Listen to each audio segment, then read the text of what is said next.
동일한 시간대, 동일한 장소에 있던 두 사람의 운명이 3시간도 안 되는 사이에 극명하게 엇갈리는 일이 있었습니다.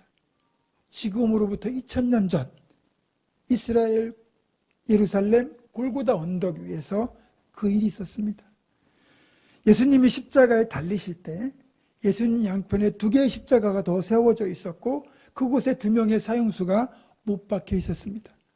그 중에 한 사형수는 예수님을 향하여 당신이 그리스도 아니냐? 그리스도라면 너도 구원하고 우리도 구원하라. 이렇게 주님을 조롱하며 비난합니다.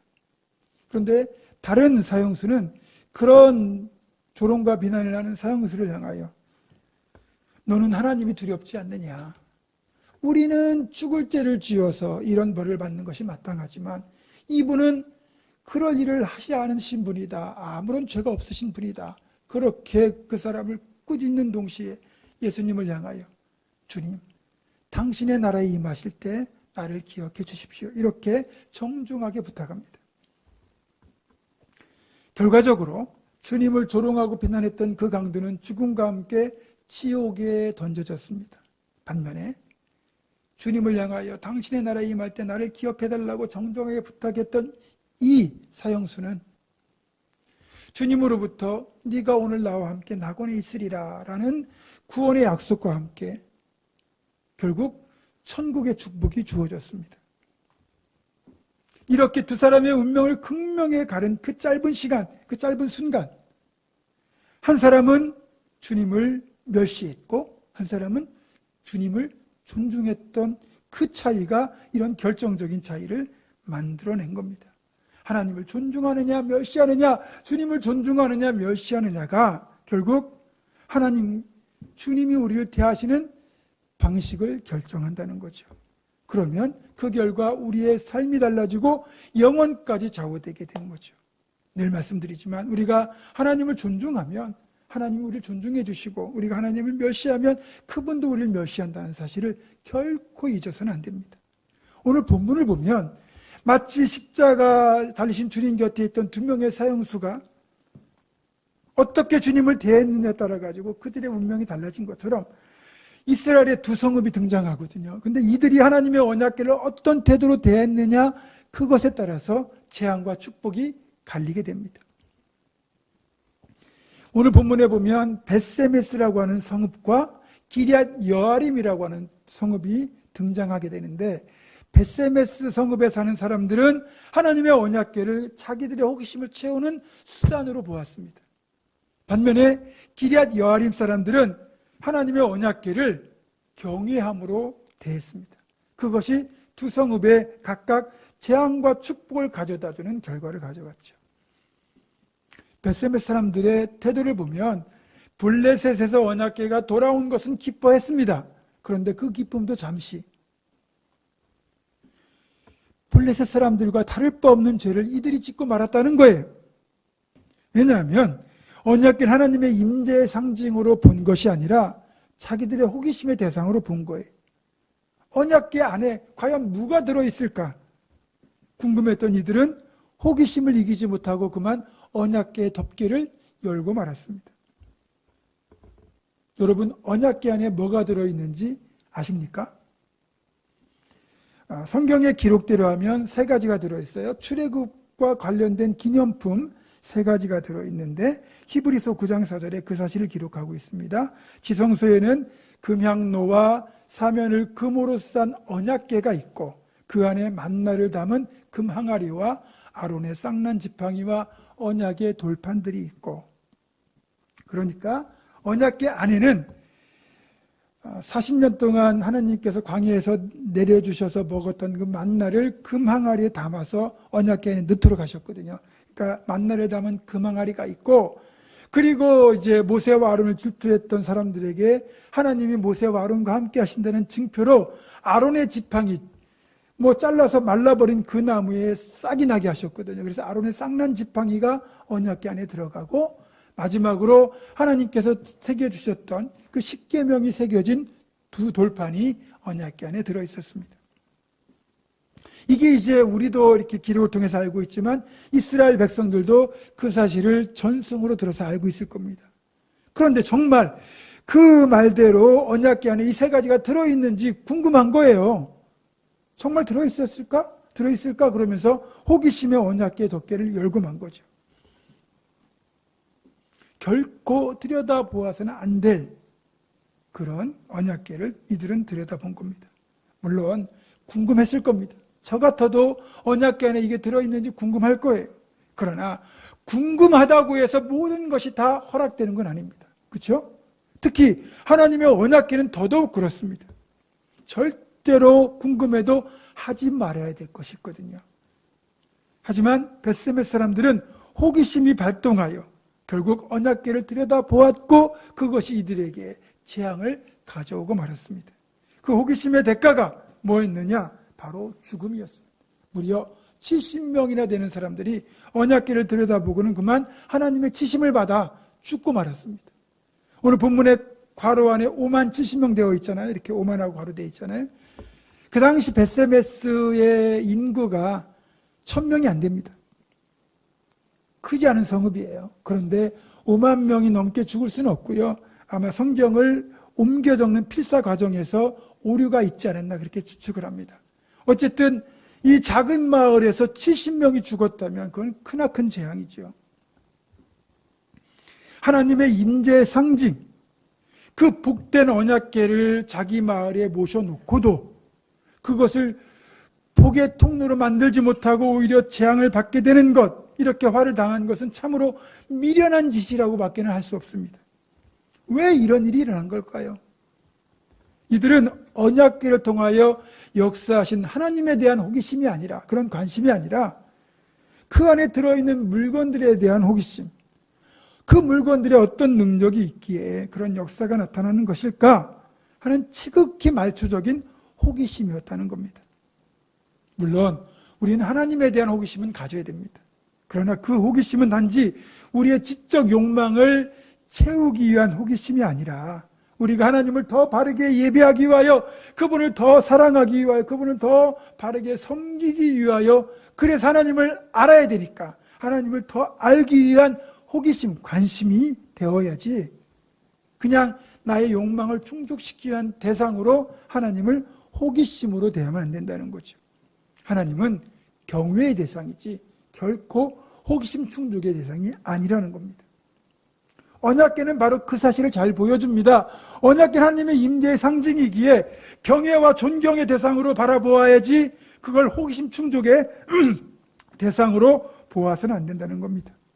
그런데 벳세메스 사람들은 이 언약궤를 자신들의 세속적이고 무속적인 호기심을 충족시키는 대상으로 대한 겁니다. 언약궤가 어떤 능력이 있고 그 안에 들어있는 물건이 어떤 신통한 능력을 지녔기에 이런 역사가 나타났던 것일까? 마치 이것이 어떤 것이 부적 같은 효과가 있는 것인가? 그런 호기심을 가지고 대한 거예요. 하나님에 대한 관심이 아니에요. 그저 그런 무속적인, 지극히 세속적인 호기심을 가지고 대한 거죠. 이렇게 하나님을 무속적인 호기심이나 개인적인 이익을 채우는 그런 수단, 이기심, 또 그런 같이 마치 이것을 내가 차지하면 내가 이것을 정복했다고 착각하는 그런 정복의 대상으로 여기서는 안 되는데, 그렇게 했을 때 그 결과는 정말 처참했습니다. 보시는 것처럼 홈리와 비느하스 이스라엘 장로들은 이 언약궤를 자신들에게 승리를 가져다주는 승리의 수단으로 여겼어요. 블레셋은 이 전쟁에서 자기들이 승리한 것이 하나님이 이스라엘 징계하는 그 도구로 쓰인 것을 모르고 마치 자기들이 이기고 자기들의 신 다곤이 여호와보다 더 우월하다고 착각하면서 하나님의 언약궤를 탈취해다가 자기들의 신전에 둔 겁니다. 교만해진 거죠. 벳세메스 사람들은 간신히 돌아온 언약궤를 경외의 대상, 기쁨의 대상이 아니라 자기들의 호기심을 채우는 대상으로 보았어요. 여러분, 여기에서 안타까운 건 블레셋은 그렇다 치더라도 이스라엘까지 똑같은 짓을 저질렀다는 것이 여기 참 안타까운 일이에요. 블레셋은 하나님을 섬기는 나라도 아니고 우상을 섬기는 민족입니다. 그러니까 착각할 수 있어요. 그리고 어쨌든 그렇게 교만하게 행했기 때문에 하나님이 독종재앙으로 그들을 치셔서 징계하셨어요. 하지만 이스라엘 백성들은 그렇게 해서는 안 되는데, 홈리와 비느하스는 이기심으로 언약궤를 대했다가 전쟁터에 나가서 죽었고, 또 이 언약궤를 가지고 전쟁에 승리해 보겠다고 했던 이스라엘 군대는 34,000명이나 되는 사람들이 전사하고 말았습니다. 그리고 호기심으로 언약궤를 들여다보았던 베스메 사람들 70명이 하나님의 치심을 받아 또 죽었습니다. 한마디로 이 모든 일들이 하나님을 멸시했기 때문에 벌어진 일들이고, 하나님을 멸시했던 결과는 이렇게 참혹한 죽음으로 그들에게 다가왔습니다. 다시 말씀드리지만 하나님 분명히 말씀하셨어요. 나를 존중히 여기는 자를 내가 존중히 여기고 나를 멸시하는 자를 내가 경멸하리라. 하나님을 존중할 때는 복이 되지만 멸시할 때는 그것이 우리에게 재앙으로 다가온다는 거죠. 자, 이렇다면 여기에서 잘못을 그치고 정말 올바른 태도를 취해야 됩니다. 그런데 베스메스만 놓고 보면 그렇게 70명이 하나님의 치심을 받아 죽었음에도 불구하고 이들은 문제의 본질을 보지 못해요. 계속 문제가 이어지고 있습니다. 왜냐하면 이렇게 불경한 태도로 호기심으로 언약궤를 들여다보았다가 70명이 죽는 끔찍한 일을 겪었다면 베세메스 성은 모든 사람들이 마음을 찢고 옷을 찢고, 그리고 자신들의 이런 잘못된 태도를 하나님 앞에 온전히 참회하면서 제대로 언약궤를 경외함으로 대해야 되는 겁니다. 그러면 하나님이 찢으셨을지라도 두고 싸매어 주실 것이고, 그들을 징계하셨을지라도 다시 복으로 바꾸어 주실 겁니다. 그런데 이들의 태도를 보면 어처구니가 없어요. 큰일 났다. 여기 있다가 다 죽게 생겼다. 그래서 언약궤를 자기들이 있는 벳세메 성읍에서 다른 곳으로 옮겨가는 미봉책을 선택했기 때문입니다. 블레셋 사람들이 자기 성읍에 언약궤가 있을 때 독종재앙이 시작되니까 다른 성읍으로 옮겨보내는 그런 선택을 했잖아요. 벳세메 사람들도 이 블레셋 사람들과 다를 바 없는 어리석은 선택을 하고 맙니다.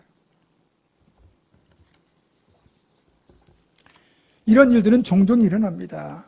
복음서를 보면 예수님께서 이 거라사 또는 가다라고 하는 그 갈릴리 동편에 있는 마을에 가신 적이 있어요.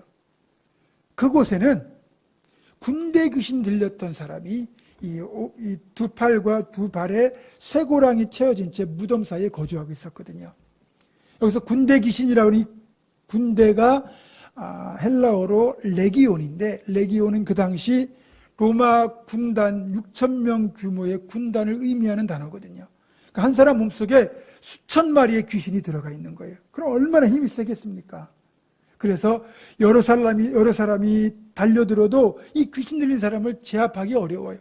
간신히 이 사람을 제압해가지고 쇠고랑을 매가지고 두면 쇠고랑도 끊어버릴 정도로 괴력을 발휘하는 그런 귀신 들린 사람이었습니다.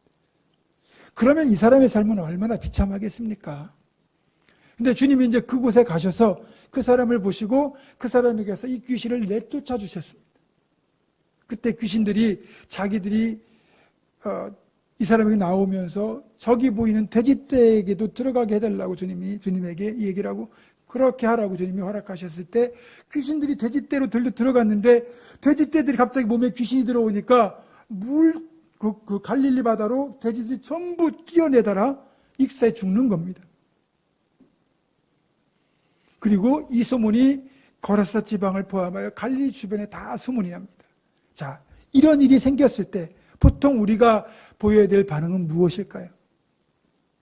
세상에 우리가 제압 못하던 그 군대 귀신 들린 저 사람을 온전케 하셨다면 저분이야말로 우리가 그토록 기다리던 메시아다. 그 주님을 찾아서 주님 우리도 구원해달라고 그렇게 주님 앞에 엎드리는 것, 그 주님을 만나서 구원받는 것이 최고의 축복의 기회 아닙니까? 그런데 이 거라사 지방에 사는 사람들은 전혀 뜻밖의 반응을 보입니다. 주님을 찾아왔어요. 그리고 주님 앞에 엎드린 것 같은 잘했어요. 근데 엎드린 뒤에 간구하는 내용이 주님 내 영혼을 구원해 주십시오. 우리도 구원해 주십시오라고 말하는 게 아니라 제발 우리 동네에서 떠나 주십시오라는 거였어요. 왜 그랬습니까? 그 당시 로마 군대에 납품할 돼지를 키우던 사람들이 돼지 2,000마리가 몰살당하니까 엄청난 재산에 손실을 입었잖아요. 만약에 이런 귀신 들린 사람을 주님이 한 번만 더 내쫓았다가는 이 동네 돼지가 씨가 마르겠다 싶은 생각이 든 거죠. 한마디로 말해서 우리 재산에 엄청난 손실이 발생할 것 같으니까 제발 이 동네에 있지 마시고 그냥 딴 동네로 가십시오 하고 주님을 정중한 표현이겠지만 그렇게 내친 거죠. 여러분, 물질 때문에 주님을 주님으로 보지 못하고 그렇게 주님을 자기들에게서 떠나가달라고 부탁했던 이 사람들이야말로 정말 어리석은 거죠. 우리가 물질적인 관점에서만 주님을 보면 주님이 메시아로 안 보입니다. 그러면 우리가 주님을 만날 기회가 있음에도 불구하고 복을 발로 차버리는 거예요. 히브리서 6장 4절에서 6절은 이렇게 말씀합니다. 한번 빛을 받고 하늘의 은사를 맛보고 성령에 참여한 바 되고 하나님의 선한 말씀과 내세의 능력을 맛보고도 타락한 자들은 다시 새롭게 하여 회개하게 할 수 없나니 이는 그들이 하나님의 아들을 다시 십자가에 못 박아 드러내놓고 욕되게 합니다. 무슨 말입니까? 분명히 주님의 그 역사, 기적을 눈으로 목도했다면 이미 한번 빛을 받은 것, 하늘의 은사를 맛본 것, 그리고 내세의 능력을 경험한 거예요. 그런데도 주님을 포기했다면 그것은 타락한 거죠. 그러면 다시 회개해서 구원받을 기회가 영영 사라질 수도 있다는 무서운 경고입니다. 이것을 벳세메 사람들에게 한번 적용해 봅시다. 어쨌든 잘못을 행했죠. 그로 인하여 70명이 죽는 징계를 받았어요. 그러면 즉시 깨닫고 회개한 뒤에 올바르게 존경과 경외심으로 언약궤를 대하고 하나님을 섬겼다면 오히려 복이 될 겁니다. 그런데 그들은 언약궤를 자기 동네에서 다른 곳으로 옮겨가는 방식으로 그 문제를 해결하려고 했어요. 하나님을 멸시한 것도 모자라 하나님을 피하는 것, 이보다 어리석은 선택은 없는 겁니다. 자, 여러분, 우리가 하나님을 어떻게 대하느냐가 우리의 운명을 좌우한다고 말씀드렸잖아요. 그러니까 하나님이 하라고 하신 것은 힘써하고 하지 말라는 건 안 하면 됩니다. 근데 그게 잘 안 되긴 하죠. 하나님이 아담과 하와에게 선악을 알게 하는 나무의 열매를 따먹지 말라고 하셨다면 안 따먹으면 되는 거거든요. 근데 그걸 따먹잖아요. 그러면 그 많은 나무 중에 탄나무의 열매 하나를 따먹은 것이 아니라 그걸 따먹는 순간 그 명령을 하신 하나님을 거역하는 게 되는 거예요. 그래서 그 죄가 큰 죄가 되는 거죠. 바라기는 우리 모두는 하나님께서 행하라고 하신 것을 힘써 행하고 하지 말라고 하신 것은 절대로 행하지 않는, 그래서 하나님 말씀 그대로 순종하는 순종의 사람들로 끝까지 살아가시기를 주님의 이름으로 축원합니다. 자, 이제 벳세메 사람들은 이 두려운 상황을 피하기 위하여 예전에 그 언약궤가 모셔져 있던 실로에서 가까운 그 기럇 여아림이라는 그 마을로 전령들을 보내가지고 이걸 자기 마을에서 글로 옮겨가라고 요구합니다. 여러분, 그런 사실을 알았다면 이 기럇 여아림 사람들은 사실 옮겨가려고 하면 안 되는 거죠. 벳세메스에서 언약궤를 잘못 대했다가 70명이 죽었는데 만약에 우리 성읍에 들어와가지고 우리가 조금이라도 잘못하면 우리도 죽을 수 있겠구나라는 두려움이 들면 이걸 어떻게 모셔갑니까? 그런데 기럇 여아림 사람들은 그렇게 하지 않았어요. 기쁨으로 언약궤를 모셔갔습니다. 하나님을 진짜 경외함으로 대한 거죠. 그리고 자신들이 실수할 수 있으니까 성읍에 두지 않고 자기 마을에 가까운 산에 사는 이 아미나답이라고 하는 사람의 집에다가 언약궤를 모시고, 그리고 그 집의 아들 중에 엘리야살이라는 아들을 구별해서 너는 다른 것 하지 말고 언약궤만 잘 모셔라. 우리가 너 생계 책임지겠다. 그렇게 약속하고 그렇게 구별하여 언약궤를 모시게 합니다. 정말 이들은 형식적으로만 하나님을 존중한 게 아니라 마음과 정성을 다하여 하나님을 최대한 섬기려고 했던 거죠. 그 결과 어떤 일이 벌어졌느냐? 하나님이 이들에게 복 주셨어요. 아비나답의 집에 복을 주시고 기럇 여아림에 복을 주셨어요. 그리고 그것이 나아가 기럇 여아림뿐만 아니라 이스라엘 백성들 모두가 하나님을 사모하도록 만들었다는 거죠. 기럇 여아림 사람들이 언약궤를 모시고 있는 20년 동안 한 번도 화가 임하지 않아요. 오히려 기럇 여아림이 복을 받는 거예요. 아, 여호와를 잘 섬기고 경외함으로 대하면 복을 받는구나라는 사실을 이스라엘 백성들이 다 눈으로 보게 된 겁니다. 그리고 이렇게 기럇 여아림 사람들의 하나님의 임재를 사모하고 존중하는 그 선한 마음을 통하여 이스라엘 땅의 새로운 부흥의 시대를 준비하고 계셨습니다. 7장 2절을 보면 이스라엘 온 족속이 여호와를 사모하니라 라고 되어 있는데, 이 표현에서 알 수 있는 것처럼 이 기럇 여아림을 통하여 영적 부흥의 새로운 시대가 열리게 된 겁니다. 그러니까 이 기럇 여아림 사람들이 이 회복을 위한 불씨, 부흥을 위한 마중물이 된 거죠. 언약궤가 기럇 여아림에 있는 20년 동안 이스라엘의 전반적인 상황이 많이 바뀌어요. 20년 전까지만 해도 엘리와 홈리와 피느하스로 대표되는 이스라엘의 종교적 타락이 심각했고, 그리고 이스라엘 백성들이 이들과 부안해동하여 하나님을 수단으로 여기는 그런 잘못된 모습이 많았습니다. 영적 암흑기였죠. 그런데 기럇 여아림의 언약궤가 모셔져 있는 20년 동안 이스라엘은 조금씩 거룩한 모습으로 변해갑니다. 영적인 전환점을 맞이하고 있는 거예요. 그리고 하나님은 이 20년 동안 이들의 여호와를 사모하는 그 마음에 응답하여 이제 이 영적 부흥의 새 시대를 열어갈 하나님 마음에 합한 지도자를 준비하고 계셨어요. 그 사람이 바로 사무엘입니다. 20년 전엔 사무엘이 어린 사무엘이었지만 20년이 지나면서 사무엘은 그렇게 이스라엘을 이끌어갈 지도자로 장성해 가고 있었습니다. 그러니까 20년은 단지 하나님을 사모하는 시간이 아니라 하나님이 사무엘을 준비하는 시간과 일치하기도 하죠.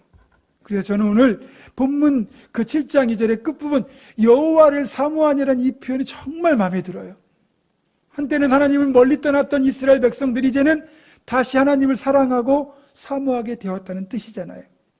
여러분도 누군가를 간절히 사모해 본 적 있지 않습니까? 사모는 사랑을 뛰어넘는 표현이에요. 누군가를 간절히 사랑하고 사모하게 되면 그 사람을 위해 모든 걸 내어주고 싶고, 그렇죠? 그 사람의 모든 것에 내가 관심을 쏟고, 그리고 내 모든 걸 주어도 아깝지 않은 그런 일들이 벌어지잖아요.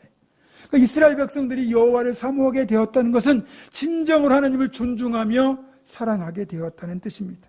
그런 이스라엘 백성들의 이런 변화된 모습에 하나님이 응답하셔서 사무엘을 보내주시고 그 사무엘과 함께 미스바 광장에 모여서 회복과 부흥을 위한 기도회를 시작하는 것이 이스라엘의 부흥과 회복의 시작이었던 거죠.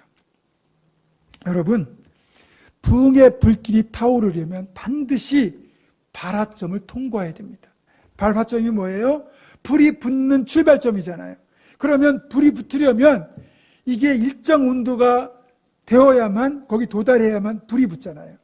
쉽게 불이 안 붙어요. 우리가 뭐 성냥이나 라이터로는 불을 쉽게 붙이지만 아무런 그런 뭐 도구가 없이 만약에 그 뭐 생존 다큐멘터리에 나오는 그런 프로그램에 나오는 것처럼 막대기를 막 비벼가지고 불을 붙이려면 정말 숙달된 사람도 한참을 비벼야만 간신히 그 나무가 마찰열로 인해 가지고 그 발화점에 도달해 가지고 불이 붙는 거거든요. 이 20년이 바로 그 영적 부흥을 위한 발화점으로 온도가 올라가는 시간이었던 것이죠. 여러분, 그래서 이스라엘이 다시 회복되는 순서를 보면 벳세메 사람들의 잘못된 그런 모습이 있었지만 기럇 여아림 사람들의 여호와를 존중과 경외함으로 대하는 그 선한 모습과 이것을 통하여 이스라엘 백성들이 다시 하나님을 경외함으로 대하게 되고, 그리고 간절함으로 사모하게 되고, 여기 하나님 응답하셔서 사무엘을 보내셔서 미스바에서 기도회를 하기까지 이 순서들이 있었던 겁니다. 미스바에서 이제 붕괴가 본격적으로 시작되는 것은 다음 주에 살펴보겠습니다. 정리하자면 모든 상황이 이렇게 복된 상황으로 바뀌기까지는 기럇 여아림 사람들의 역할이 정말 컸다고 할 수 있습니다. 기럇 여아림 사람들 중에는 아비나답과 그의 아들 엘리야살밖에 이름이 나오지 않지만, 그러나 이름 나오지 않은 모든 기럇 여아림 사람들이 하나님 나라 회복의 불씨가 되는 귀한 일꾼들이었다는 거죠. 오늘날 우리는 한국교회의 미래를 걱정합니다. 우리 교회의 미래를 걱정합니다. 그러나 우리가 기럇 여아림 사람들처럼 한국교회의 회복과 교회의 부흥을 위하여 정말 여호와를 경외함으로 대하고 무릎을 꿇는다면 한국교회의 회복과 우리 교회의 부흥도 무릎 꿇는 그 누군가로부터 시작될 겁니다. 바라기는 그 누군가가 저와 여러분이기를 원합니다. 그래서 우리를 통하여 정말 교회 회복을 간절히 간구하게 하시고 부흥을 위하여 무릎 꿇는다면 반드시 이 일은 이루어질 것입니다. 말씀을 맺습니다. 지금은 코로나라는 변수를 만나서 교회도 그렇고 삶에도 그렇고 많은 어려움이 있는 것이 사실이지만, 그럼에도 불구하고 우리가 우리의 모든 삶과 생활 속에서 또 예배 속에서 하나님을 지극히 존중하고 하나님을 간절히 사모한다면 이제 우리를 통하여 진정한 영적 부흥이 다시 새롭게 시작될 겁니다. 사랑하는 성도 여러분, 저와 여러분 우리 모두가 기럇 여아림 사람들처럼 하나님을 경외하고 사모함으로써 새로운 부흥을 일으키는 주역들이 다 되기를 주님의 이름으로 축원합니다. 기도하겠습니다. 존귀와 찬양과 경배를 받으시기에 합당하신 아버지 하나님, 하나님을 존중과 경외함으로 최선을 다해 섬겼던 기럇 여아림 사람들을 통하여 새로운 부흥의 시대가 시작됐던 것처럼 우리 역시 하나님을 지극히 존중하고 무릎 꿇는 기도의 용사가 되어 다시 한번 교회 부흥의 마중물이 되는 우리 모두가 되게 하여 주옵소서. 우리 주 예수 그리스도의 이름으로 기도드립니다. 아멘.